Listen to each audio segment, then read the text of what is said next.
और आगे गुरुदेव फिर कितना क्लियर कर रहे हैं कि अपने गुरु को ही साक्षात परमेश्वर का रूप मानकर और ये भक्ति करनी चाहिए, तब मोक्ष मिलेगा, नहीं तो नहीं मिलेगा।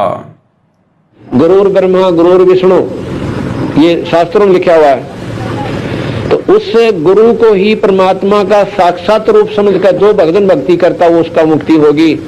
और गुरु ने छोड़कर जो निर्गुण की साधना में लीन हो सो लग 84 में जाएगा, वो मुक्त नहीं हो सकता।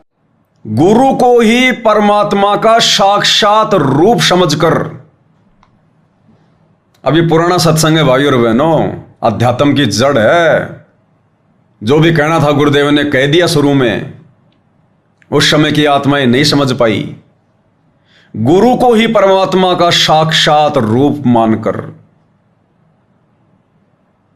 तब हमारी भक्ति सफल होगी।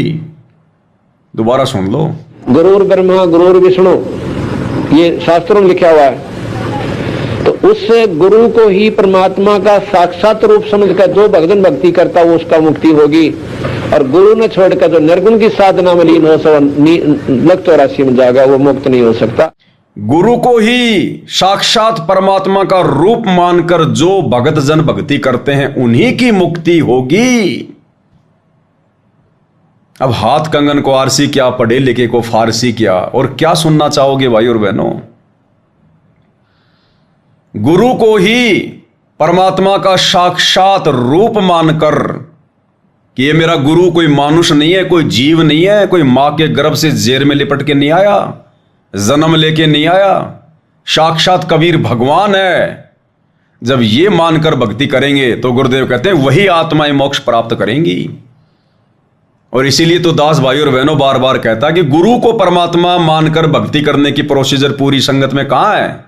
साध संगति में। तो दास फिर क्या गलत कहता है कि साध संगति सतलोक के लिए ट्रेनिंग सेंटर है, कि साध संगति से जुड़े बिना, अब साध संगति से जुड़ेगा तो वही क्रिया करेगा जो साध संगति में हो रही है और तभी वो मोक्ष प्राप्त करेगा।